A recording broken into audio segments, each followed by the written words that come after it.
Villard-de-Lans. C'est là, au cœur d'une des plus anciennes stations des Alpes, qu'on l'a retrouvé, lui, le Pyrénéen pure souche. À l'exemple de son grand frère Simon, Martin Fourcade a en effet migré vers le Vercors pour y être plus près de son sport, le biathlon, et y retrouver l'un de ses mentors, l'ancien champion Thierry Dussert.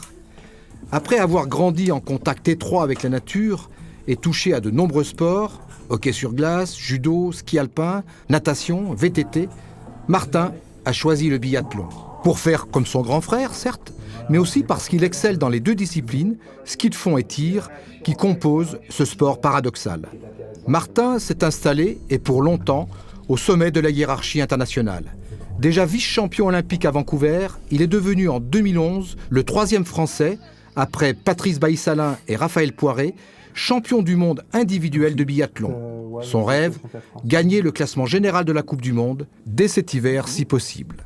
Rencontre en pente douce avec un champion perfectionniste, rigoureux et ambitieux, qui a seulement 23 ans, affiche une étonnante maturité. Salut Martin. Salut Gilles. Alors on est chez toi, ici, chez toi à Villard-de-Lans. Le Pyrénéen est venu s'installer à Villard-de-Lans. Ouais, c'était un gros trajet à la base, mais c'est ce qui reste le plus près des Pyrénées, en massif, le Vercors.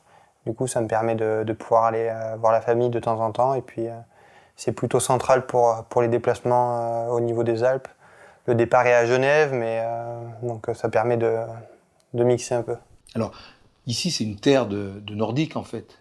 Toi, ton sport, c'est un sport nordique, c'est le ski de fond, plus le tir.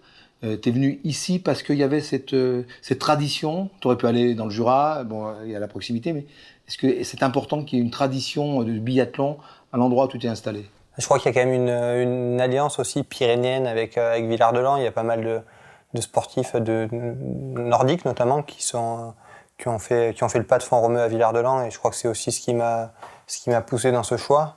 Il y avait pas mal de connaissances qu'il avait déjà fait. Je savais qu'on était bien accueillis, qu'on travaillait dans de bonnes conditions. Du coup, voilà, ça m'a poussé à venir ici.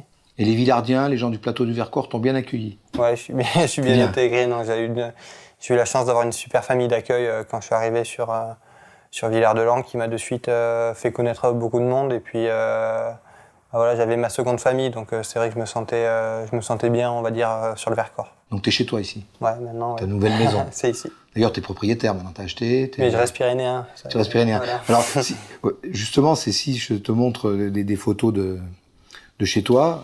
Attends, je voudrais la montrer. Voilà. Ouais, bah, c'est vrai que c'est quand même là où je me sens le mieux, où j'aime me ressourcer. Ah, c'est quoi ce village ? Ça, c'est l'Ayagonne, dans les Pyrénées-Orientales. Là où t'as grandi ? C'est là où j'ai grandi, ouais. Et il y a de la nostalgie de temps en temps de pas être là-bas ou... Ouais, de temps en temps, mais après j'ai la chance d'y retourner quand même quelques fois dans l'année, d'aller passer les fêtes de Noël là-bas, et ça me sert beaucoup. Parce que ton papa est accompagnateur de montagne, il travaille là-bas, ta maman aussi. Ouais. Il te reste un frère qui est là-bas. Mon petit frère qui est là-bas aussi. Et puis ton frère Simon, ton grand frère, lui s'est installé aussi ici. Voilà, lui était venu en amont à Villard-de-Lans, donc voilà, c'est aussi pour... moi, voilà, j'ai fait mon choix en fonction de mon grand frère. J'allais pas, on va dire, peupler une autre région française, alors que j'avais quand même un pied-à-terre à Villard avec Simon. Alors, aujourd'hui, on te connaît bien, enfin, de mieux en mieux. Tu es champion du monde de ton sport à 23 ans. Tu l'as été à 22 ans. C'est un sport où généralement on arrive assez tard, à maturité. Donc ça s'est fait vite. C'est presque un but déjà atteint. Bravo. Merci. On t'a découvert l'année passée. En gros, enfin, je parle du grand public. Hein. Ouais, en 2010. En 2010, tu avais 1 ou 2 saisons derrière toi en Coupe du Monde. Ça est allé très vite. Tu as fait pratiquement des podiums tout de suite, assez vite. Et puis on t'a découvert aux Jeux Olympiques. Ouais, c'est vrai que, Hein à part les initiés, on m'a découvert aux JO à Vancouver. J'avais fait des bons résultats avant les JO qui me laissaient promettre de belles choses pour les JO. Et mon début de jeu a été assez compliqué, avec des problèmes de météo sur le sprint qui ont réduit mes chances pour la poursuite aussi. Donc voilà, c'est vrai que sur la dernière course des Jeux, un individuel, j'accroche la médaille d'argent, donc c'est vrai que là, ça a un peu éclaté.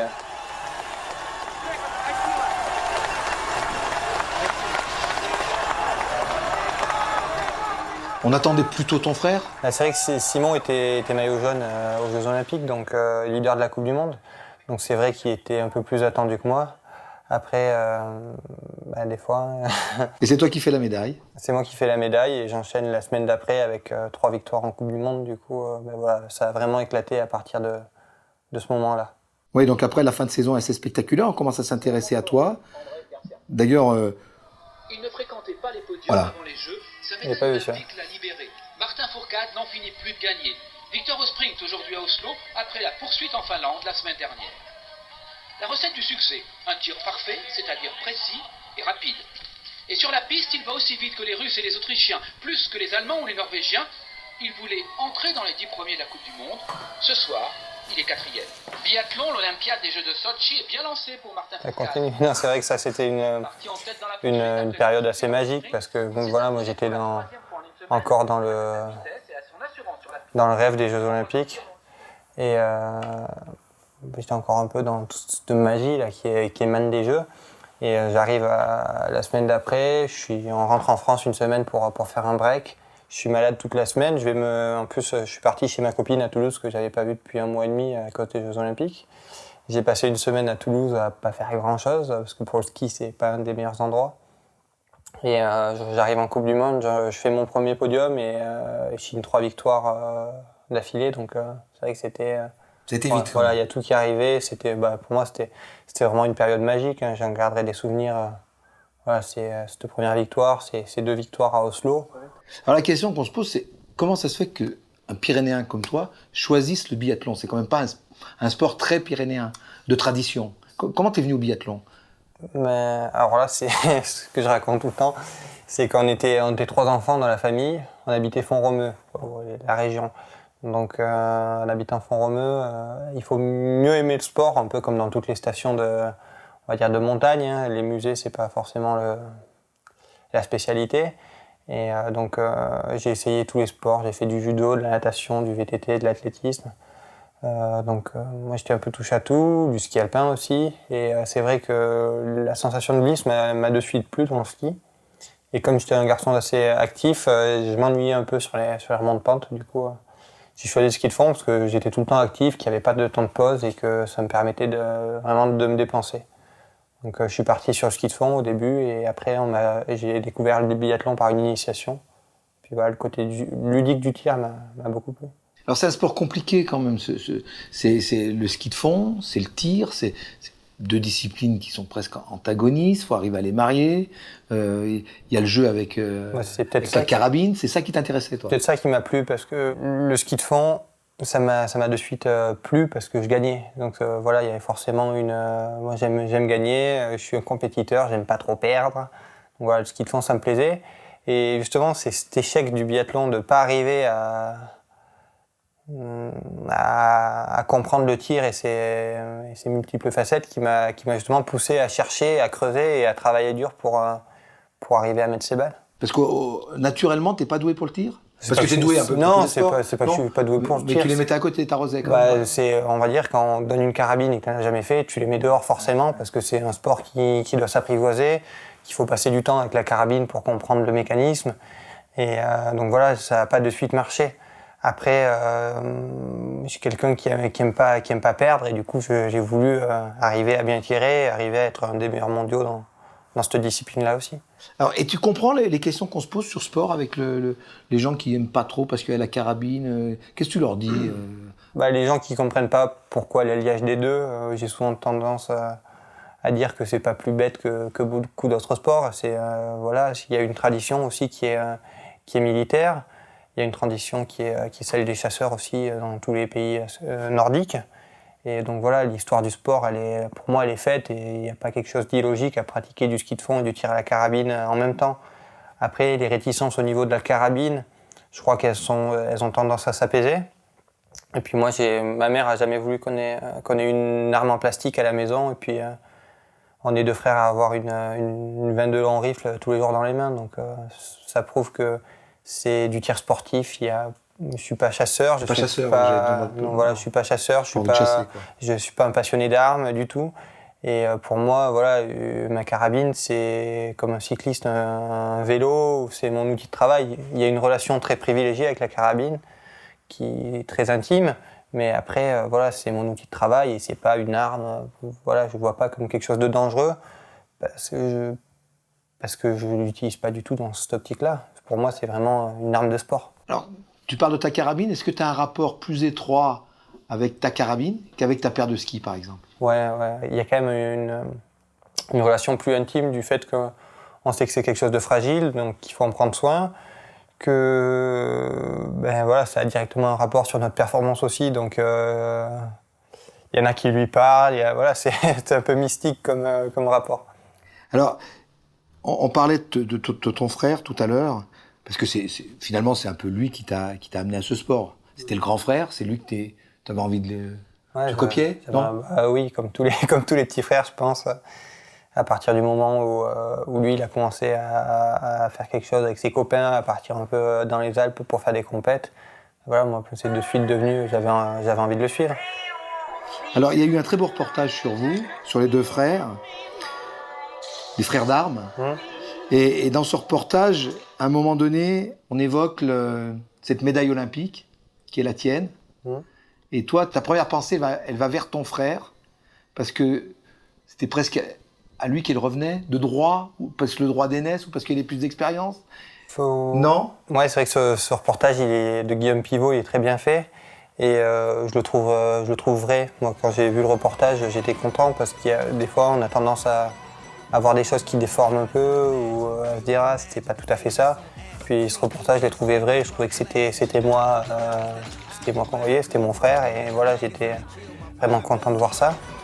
Et au niveau de la médaille olympique, pourquoi je pense à Simon? Parce que c'est paradoxal, c'est vrai que c'est lui qui a commencé, il m'a beaucoup appris, donc j'ai beaucoup de respect pour lui grâce à ça, parce que c'est vrai qu'il m'a énormément entraîné, voilà, j'étais dans son sillage, il a ouvert la voie, et une fois que la voie est ouverte, c'est plus facile d'y pénétrer.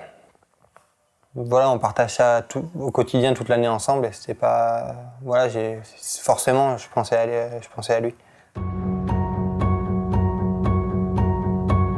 J'aurais tellement voulu être à sa place en même temps aussi. Enfin voilà, ou avoir une place sur cette boîte-là à 3 marches, être avec lui à ce moment-là. Et moi, pendant l'hymne, je regardais pas mal Le Clan français, parce que c'est avec eux que j'avais envie de partager ce moment-là. Et puis j'ai vu que voilà, Simon il était pas bien. C'est des choses qui sont pas faciles à dire, enfin ou à exprimer. Pourquoi on pleure le jour où son frère est sur un podium, quoi. J'étais pas à l'aise, il y a mon père qui est venu et qui m'a dit sois juste content pour lui. Et voilà, mais c'est dur. Il en bave là, hein? Ouais, mais ce qui est rigolo, c'est que ce moment-là, je l'ai vécu tout seul pendant la cérémonie des Jeux, parce que les Olympiques, c'est une grosse machine. Et du coup, on est séparés de ses proches pendant un moment et on les revoit qu'1 heure après la cérémonie. Et à ce moment-là, je pensais qu'il n'y avait que moi qui l'avait vu, parce que on a du mal à concevoir que quelqu'un peut être triste sur un podium olympique. Et voilà, moi j'ai pas aimé ce podium, j'ai adoré ma médaille, j'ai adoré tout ce qui a suivi, la course. Mais le moment du podium, c'est pas un grand souvenir pour moi, parce que justement j'ai vu mon frère. Parce que tu vois ton frère. Je vois mon frère malheureux. Et tu comprends qu'il soit malheureux. Et je le comprends, parce que je peux me mettre à sa place, parce que c'était la dernière course individuelle des Jeux et qu'il avait raté ses Jeux. Donc voilà, je sais qu'il est pas malheureux parce que moi je suis heureux, et que c'est un tas de choses qui fait que qu'en tant que sportif de haut niveau, il est malheureux de voir les Jeux se refermer et de se dire j'ai pas atteint mon objectif, j'ai pas atteint mon rêve. Ça aurait pu mal se passer. Voilà, c'est vrai qu'on fait un sport individuel, du coup il y a des tensions, il y a voilà, mais je crois que le fait d'être frère, c'est quand même assez fort. Le fait de partager ça avec son frère, c'est quelque chose de fort aussi. Et je pense que ça ne nous a pas éloignés. Notre relation est forcément différente de ce qu'elle était avant que je devienne médaillé olympique. D'autant que maintenant, toi, tu as continué à... Donc voilà, c'est forcément notre relation a évolué, mais comme elle aurait évolué si j'avais pas gagné. Voilà, mais je dirais pas qu'on est plus proche ou plus éloigné qu'avant. On a une situation qui est magique. J'ai la chance d'avoir mon frère pour partager tout ce que je vis au plus haut niveau international. Et ça, je crois que on l'a tous les deux dans la tête que c'est une chance et que c'est quelque chose d'un peu unique. Puis évidemment, une discipline, enfin une épreuve, c'est le relais, voilà. Que vous pouvez faire ensemble, donc vous pouvez rêver de faire des grandes choses en relais. En plus, on a ce but ce relais, cette épreuve. Après, justement, le relais, c'est presque paradoxalement la course où on essaie le moins de se mettre tous les deux, parce qu'on est 4 à faire un relais. Et qu'on n'a pas envie de créer un clan Fourcade dans le relais. Et du coup, voilà, vraiment, on essaie d'être 2 participants au relais parmi les 4. Après, on a un rêve, on va dire, un peu plus secret, qui est peut-être de monter sur un podium à 2 en Coupe du Monde, de partager un podium, ce qui nous est jamais arrivé. Parce que vous n'avez jamais fait de podium ensemble, non, en individuel, jamais. L'an dernier, moi j'avais fini 2e à Ruhpolding et il finit 4e à quelques dixièmes. Donc voilà, ça c'était une petite déception, mais voilà, c'est vrai que c'est un but qu'on a. Parce que forcément, c'est un moment que vous attendez, ça, tous les deux. Parce qu'il a quoi, il a 4 ans de plus que toi? Simon, il a 4 ans de plus que moi, il a la capacité de faire des podiums en Coupe du Monde, il a déjà fait, il en refera. Et moi, c'est pareil, donc voilà, on a envie que cette magie du podium, elle se passe tous les deux le même jour pour nous, que ce soit sur une Coupe du Monde, des championnats, ou voilà, des Jeux Olympiques. Alors cette année, cet hiver, 2010-2011, tu as changé de statut.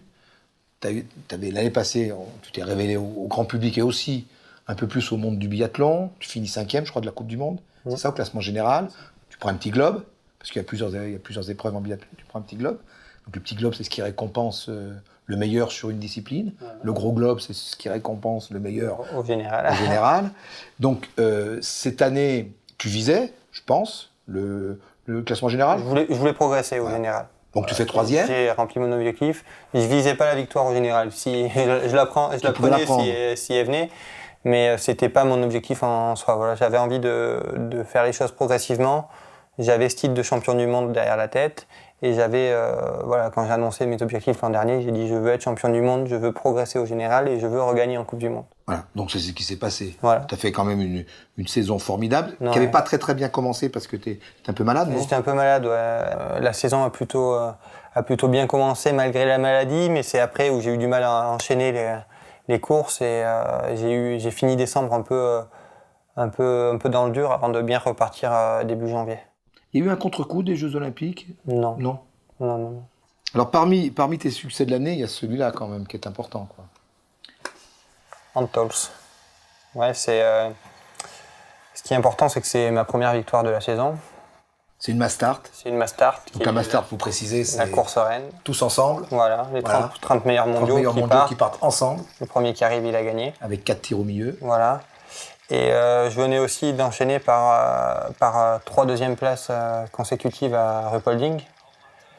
Et du coup, ça commençait pas à parler, mais voilà, il y a toujours des gens qui ont besoin de parler, qui ont besoin d'un peu critiquer, et qui disent Martin Fourcade, c'est un pouli-d'or, voilà. Ça se disait déjà. Ça m'atteignait. À 23 ans, 22 ans, c'est dur. Surtout que j'avais gagné l'an dernier, ça m'atteignait pas, mais on chantait une certaine attente autour de moi. Voilà, que ce soit au niveau du staff, parce que c'est légitime aussi, les gens s'investissent, et forcément, quand ils voient que ça passe si près de la victoire, il y a une attente, il y avait une attente au niveau des médias et du public. Et du coup, avec tout ça combiné et la mass start, ça faisait qu'il y avait c'était une course électrique, il y avait beaucoup de tension, et ça a été une vraie bagarre jusqu'au bout, avec du suspense jusqu'au dernier tir. Et ça restera vraiment un super souvenir parce que voilà, c'est les minutes après la course, j'ai fini, je suis pas le plus patriote, mais finir la course avec le drapeau, avec le drapeau français, c'est quelque chose de bien. Et puis c'est un lieu exceptionnel. C'est un lieu que j'affectionne, où on se sent bien et où j'avais envie de gagner. Maintenant, tu es quand même t'es le leader de l'équipe de France. Donc tu es devenu très ambitieux, je pense, à 22-23 ans. C'est un sport à éclosion plutôt lente, non? Ouais, normalement, c'est un peu plus... c'est 25, 26, voire 27 plus. ans, Et tu as déjà gagné beaucoup de choses. Et cette année, tu deviens champion du monde. Champion du monde de poursuite. Donc en fait, il y a une course avant. Voilà. Tu fais deuxième. Je suis deuxième sur La poursuite, ça se fait dans l'ordre du classement. Donc tu pars en deuxième position. Et c'est ton titre de champion du monde. Bon, en étant deuxième au sprint, tu pensais que c'était jouable quand même là. Là, cette course, elle est... Non? Je vais dire un truc que je n'avais pas dit aux médias encore. Ouais. Je m'étais écrit Gold dans la main. Ah ouais. Le matin, ça voulait rien dire en plus. Si, ça veut dire or quand même. Voilà, mais c'était... Pourquoi je l'ai mis en anglais, je sais pas. Je voulais pas le montrer à la caméra et d'ailleurs je l'ai pas fait. Et en fait, je voulais pas en parler. C'est Vincent Defrane qui en a parlé, parce qu'il est venu il était consultant télé au championnat du monde. Et il est venu nous encourager un peu avant la course dans la cabane de Fart. Et il m'a dit, allez, tape la main. Et il l'a vu. Et il l'a vu, il me dit, t'as marqué quoi dans la main? Je lui dis, rien du tout. Ouais. Et du coup, il m'a pris la main, il a vu que j'avais marqué Gold. Et ça l'a fait sourire. Et du coup, il l'a dit sur Eurosport. Donc voilà, c'est vrai que ce titre, je l'avais en vue. En fait, le matin, je me suis dit que des occasions d'être champion du monde, je pense que j'en aurais d'autres dans ma carrière. Mais des comme celle-là, qui me tendaient autant les bras, parce que je me sentais bien, j'étais en confiance, j'étais dans la bonne position, j'avais du bon matériel, voilà, tous les paramètres étaient réunis. Mais il n'y en aurait peut-être pas des centaines non plus. Et donc j'ai essayé de concrétiser ça. Et puis ça, c'est... Donc tu fais des super champions du monde, 3 médailles, bronze, relais mixte, qui est une jolie épreuve, c'est sympa. Ouais, c'est sympa. C'est 2 filles, 2 garçons. Un beau partage. Cette médaille en sprint et la médaille d'or. Voilà, la médaille au sprint avec pas mal de tension aussi, parce qu'on avait eu des problèmes de fartage, c'était un peu compliqué, donc arriver à décrocher l'argent avec ça, c'était vraiment une bonne surprise. Super saison quand même. Et puis l'or, voilà. Tu pensais faire une saison pareille, honnêtement? On l'espère toujours. Ouais, oui. Après, c'est un peu, voilà, quand tout se passe bien. Autant l'année d'avant, j'aurais pas rêvé d'aligner 3 victoires, la médaille au jeu et 3 victoires consécutives. Autant cette année-là, j'ambitionnais d'être placé sur le podium du général. Donc c'est quelque chose que c'était mon objectif. Après, on n'atteint pas toujours ces objectifs. Il y a aussi une course aux États-Unis où il y a l'arrivée au sprint qui est quand même extrêmement spectaculaire. Avec Zensen. Ouais. Ça montre d'abord le niveau de ce sport. Et puis ça montre ton goût pour la compète, pour la bagarre. Tiens, tu nous en dis un peu, tu peux les commenter, ces images, parce que moi je trouve que là on voit la beauté du sport et on voit jusqu'où vous pouvez aller et on te voit bien, là, on voit ton tempérament, quand on voit qui tu es. Quoi. La semaine américaine s'est plutôt super bien passée, on avait eu très bonnes conditions, j'avais enchaîné un peu les podiums aussi. Et là j'arrive pour la victoire avec ce qui est pour moi le meilleur mondial, Emil Svensson. L'an dernier, il y a 2 ans. Donc voilà, c'était une belle bagarre. On finit à un cheveu, on ne savait pas qui avait gagné. Donc voilà, il a emporté ce jour-là et un peu frustré, j'ai gagné le lendemain du coup. Voilà, parce que là, il y a la photo finish. Voilà. Donc il gagne de rien. Il gagne de 1 centimètre. Ouais, 1 centimètre. Mais je montre ça parce que tu vas jusqu'au bout et c'est magnifique. Ça aurait pu très bien être toi, quoi, là. Non, voilà, là, il n'y a pas de vainqueur. Et tu l'avais un peu en... Non, honnêtement, je ne l'avais pas en travers parce que autant je suis un compétiteur, autant je sais apprécier aussi quand je fais des belles choses, quand je donne mon maximum. Et du coup voilà, là, j'avais 0 regret. J'avais fait une super course. Je me suis régalé dans le déroulement de la course avec une bagarre jusqu'au bout. On fait aussi le sport... Pour ça, pour avoir des moments où on est à la bagarre, où voilà, après il faut un vainqueur, il faut un perdant. Ce jour-là, c'était moi. Mais... Qu'est-ce qu'elle t'a surtout apporté cette dernière année là? Parce que c'est une année pleine, Coupe du Monde, 3e, des victoires, des mass start. Il te reste à gagner encore un individuel, non? Non, j'ai gagné. Ouais. Gagné, oui. Ouais, gagné, oui. Il y a ces titres de champion du monde. Enfin, je pense que tu as gagné quoi, en maturité, en connaissance de ton milieu, en ambition. Comment ça t'amène à la saison suivante? Là, maintenant, on n'est pas loin de la saison 2011-2012.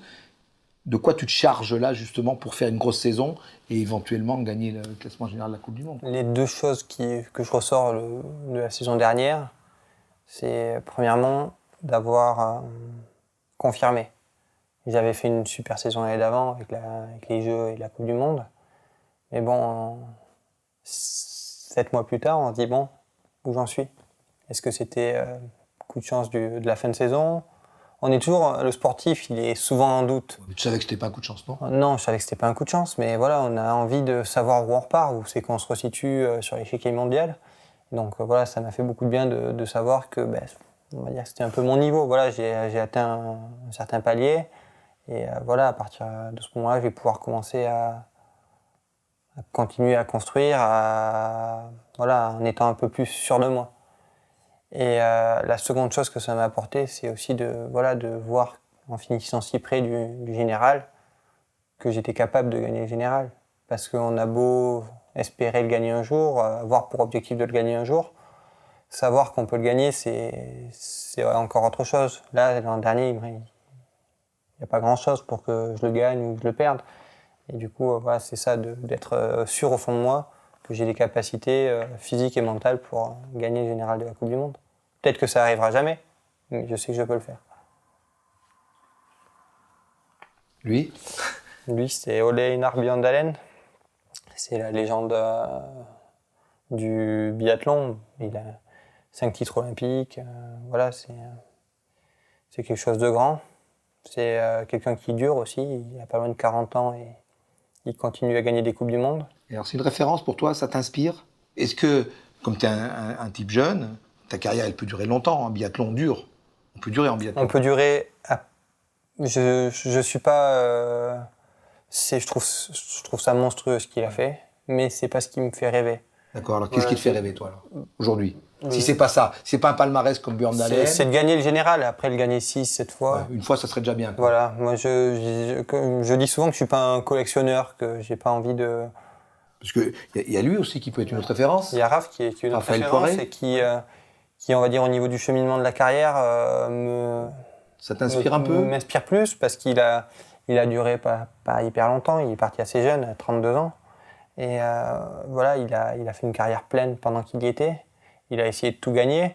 Il n'a pas forcément essayé de battre des records. Il savait que Bjørndalen avait plus de titres que lui, avait plus de général que lui.